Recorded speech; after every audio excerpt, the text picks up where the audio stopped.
Good morning. We have this fascinating letter to the editor of the Lancet in the latest issue, that is the 13th of December 2025. This letter traces a patient who had an angioplasty done 45 years ago. That is almost half a century ago by Andreas Gründzik. Andreas Gründzik, of course, is the father of interventional cardiology. He published his first report in 1978 in the Lancet, and then a 50-patient report in the New England Journal of Medicine in July 12, 1979, in which he said that of these 50 patients who were subjected to angioplasty, that is balloon angioplasty, 5 patients needed a bypass surgery, and therefore Gründzik concluded that angioplasty was feasible in patients who had short duration of symptoms, who had a single vessel disease, and about 10 to 15% only of patients who were considered for bypass surgery would be eligible for angioplasty. Now, please remember that in those days, the only treatment offered to patients with coronary artery disease was a bypass surgery. Now, coming to this letter, which traces this man for 45 years. 45 years ago, this man was 40 years old. He had high blood pressure. He had chest pain, which was confirmed by a stress bicycle test. He had chest pain during the test, and he also had ECG changes, and therefore he was subjected to angioplasty, a coronary angiogram, in fact, which revealed 2 tandem lesions in the left anterior descending artery, 75% and 60%, which means that 2 blocks, one after the other, in the left anterior descending artery. And Gründzik subjected this man to balloon angioplasty. The 75% lesion was reduced to 37%, and the 60% lesion was reduced to 34%. The transstenotic gradient was reduced from 28% to 11%. Now, this, of course, is technical jargon which the layperson will not understand. But the fact remains that this man had a successful angioplasty done. He did not have a stent because there were no stents in those days. This man was discharged in 48 hours with a drug called nifedipine, and this was an antihypertensive drug. He also received oral anticoagulation and then was put on aspirin for lifelong. In 1985, he had a check angiogram done, which revealed that the artery was still patent. In the 90s, he began using a statin because statins had come around then. And finally, after 45 years, in January 2025, he once again had symptoms of exertional angina, that is chest pain on walking or on effort. And this time, a CT angiogram and an invasive angiogram, they revealed that he had a tight lesion which had become calcified, for which he was treated with a drug-eluting stent. Now, the fact remains that we have a man here, we have the longest follow-up of 45 years after only a balloon angioplasty done with a primitive balloon, a first generation or almost, something which was just developed by Gründzik, and this was successful despite the fact, this was successful for 45 years despite the fact that the residual block still remained 34 to 35%. Remember, the 75% lesion was reduced to a 37% block, and the 60% block was reduced to a 34% block. And yet, this man remained asymptomatic, carried on with his life for 45 years until he had another stenting done And this time he had a drug-eluting stent done. Now, why am I elaborating on this fascinating journey of this patient? It is because we have now entered a new era in interventional cardiology, in coronary artery disease, and that is the drug-coated balloon. The problem with stents is that we leave metal behind in the coronary artery. This metal has the potential for chronic inflammation, which can lead to acute or late stent thrombosis, which is a clot in the stent, which can be catastrophic. This can also lead to in-stent restenosis, which is definitely a problem seen in 10 to 15% of patients, especially if they are having diabetes.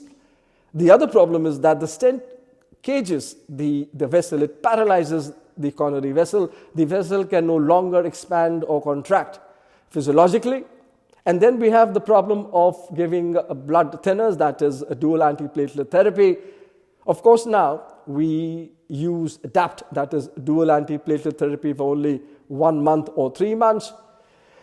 Even if the patient has suffered a heart attack, and there is data to this effect. However, if one uses a drug-coated balloon, even this duration of DAPT could be reduced. And another problem is that a drug-coated balloon could replace stents in many patients. For instance, we have a meta-analysis, which again is published in this latest issue of The Lancet. This is by Shamir Mehta. This is a meta-analysis of 6 randomized trials in which they have compared a treatment course of complete stenting, that is in patients who present with an acute infarction, in about 10 to 15% or even 20% of these patients. Apart from the culprit vessel which is causing the infarction, the other vessels may also be blocked.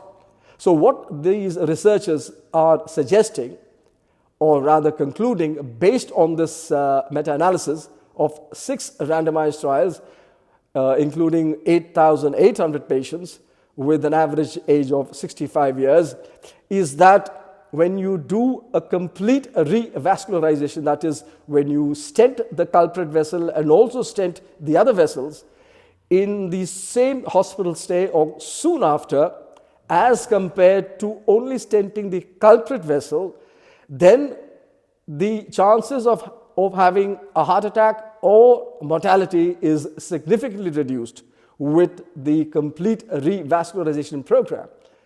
So you can, quite easily understand that my approach would be to stent the culprit vessel and to use a drug-coated balloon in the other vessels.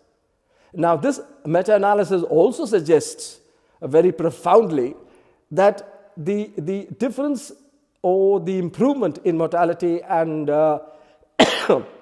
in myocardial infarction with the complete revascularization program was seen regardless of sex, regardless of age, and regardless of whether you used angiography or whether you used imaging techniques.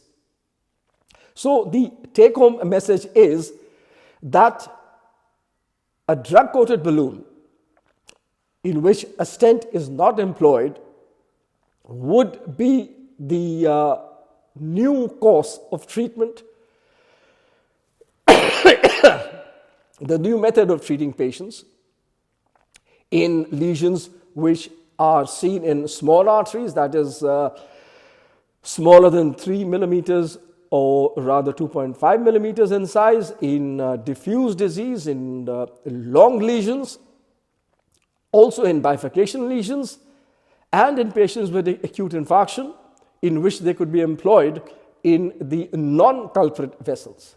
Now, how does one use a drug-coated balloon? The important thing is that we must prepare the lesion. That is, we must make sure that the stenosis is reduced using to begin with, either with a semi-compliant balloon, or usually one uses a non-compliant balloon or a scoring or a cutting balloon. Again, this is a technical matter. The fact is that you must prepare the lesion, because we then use the drug-coated balloon, which simply paints the vessel wall, which just sends the drug into the vessel wall and makes sure that there is no restenosis in the future. The drug-coated balloon is expanded for 60 seconds, keeping in mind that in animal experiments, just 10 seconds is enough. In 10 seconds, almost all the drug is released into the vessel wall.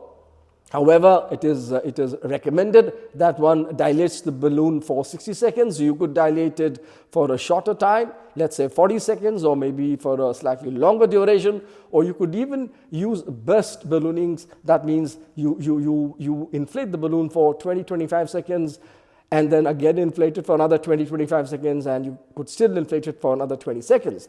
But the fact remains that ideally you must inflate the balloon for 20 seconds at an atmosphere of 6 to 10 atmospheres. Remember that in that first case, which I have described earlier, the patient was followed for 45 years. Grunzig expanded the balloon at 5 to 6 atmospheres. So the take-home message is that we are entering a new era in coronary interventions, employing drug-coated balloons, and these will not replace stenting, but this would be a complementary technique. This could be used in areas wherein you could reduce the number of stents which are implanted. And of course, we must bear in mind that the European Society of Cardiology strongly recommends drug-coated balloons in stent restenosis. The level of recommendation is 1A, based on a randomized study. So apart from in-stent restenosis, the drug-coated balloon could be used in smaller vessels, in longer lesions, and in bifurcations, and also in acute coronary syndrome patients. And we have one large randomized study with a follow-up of 2 to 3 years. The 2 years follow-up was published in The Lancet. This is a Chinese study which included 2,200 patients, and 1,100 patients were given the drug-coated balloon, whereas the other group, the control group, had stenting with a sirolimus eluting stent. The balloon which was used here was a paclitaxel eluting balloon, and they found that in lesions smaller than 3 millimeters, there was no difference in the clinical composite outcomes of death, myocardial infarction, and target vessel revascularization.